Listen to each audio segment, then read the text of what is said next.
4 جنوری 1643 کو انگلستان کے شہر لنکاشائر میں ایک غریب کسان کے گھر ایک کمزور اور بیمار بچہ پیدا ہوا۔ پیدائش سے 3 مہینے قبل ہی اس کا باپ فوت ہو چکا تھا۔ اس کے باپ کا نام آئزک نیوٹن تھا۔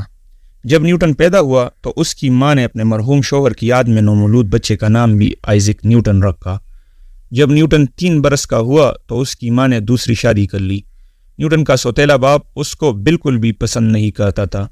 اس صورتحال کو دیکھتے ہوئے اس کی ماں نے نیوٹن کو دادا دادی کے گھر رہنے بھیج دیا اور خود اپنے شوہر کے ساتھ رہنے لگی۔ بیماری کے باعث نیوٹن کافی غسیلا ہو گیا تھا، جس کی وجہ سے اس کا کوئی دوست نہیں تھا۔ وہ اکیلا بیٹھ کر چاند ستاروں کے بارے میں سوچتا رہتا۔ نیوٹن خرابی صحت کی وجہ سے 12 برس کی عمر میں اسکول داخل ہوا۔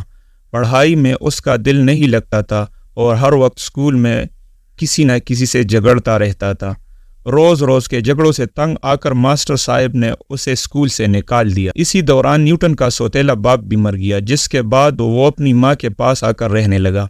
شوہر کی وفات کے بعد نیوٹن کی ماں نے گھر کا خرچہ چلانے کے لیے نیوٹن کو کھیتی باڑی کے کام پر لگا دیا، لیکن اسے پڑھنے لکھنے کا شوق تھا۔ وہ چھپ چھپ کر کتابیں پڑھا کرتا تھا۔ ایک دن اس کے چچا نے اسے کتابیں پڑھتے دیکھ لی۔ انہوں نے اس کی ماں سے کہہ کر ایک بار پھر اسے اسکول میں داخل کروا دی۔ نیوٹن اسکول جانے سے پہلے یہ عہد کر چکا تھا کہ وہ پڑھائی میں سخت محنت کرے گا۔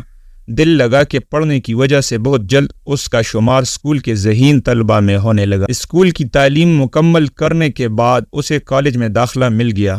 کالج کی فیس اور کتابیں خریدنے کے لیے اسے پیسوں کا انتظام خود ہی کرنا پڑتا تھا۔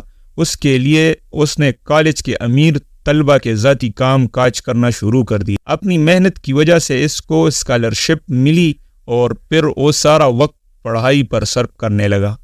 یہیں سے اس کی کامیابیوں کا دور شروع ہوا۔ نیوٹن نے فزکس، ریاضی اور علم نجوم کے بہت سے لا ینحل مسائل اپنی ذہانت سے حل کر دیے۔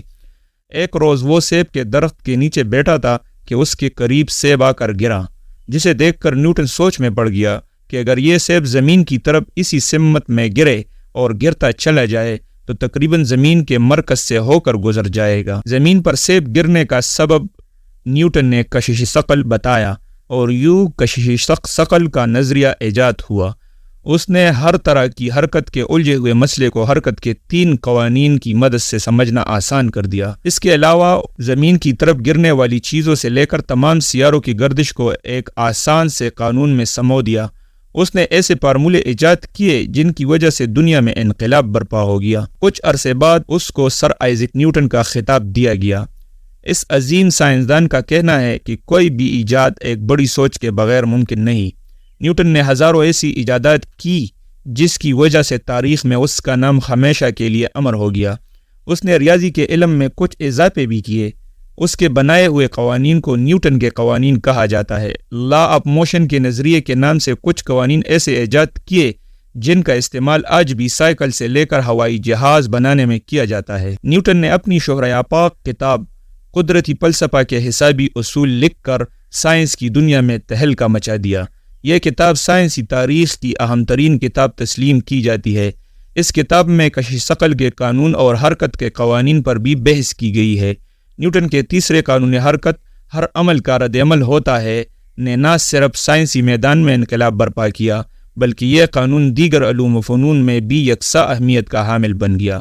اس کے بعد وہ کامیابی کی منزلیں طے کرتا ہوا شہرت کی ان بلندیوں پر پہنچ گیا کہ دنیا کے بڑے بڑے سائنسدانوں کو پیچھے چھوڑ دیا۔ اگر انسان محنت کرے تو وہ دنیا کو تسخیر کر سکتا ہے۔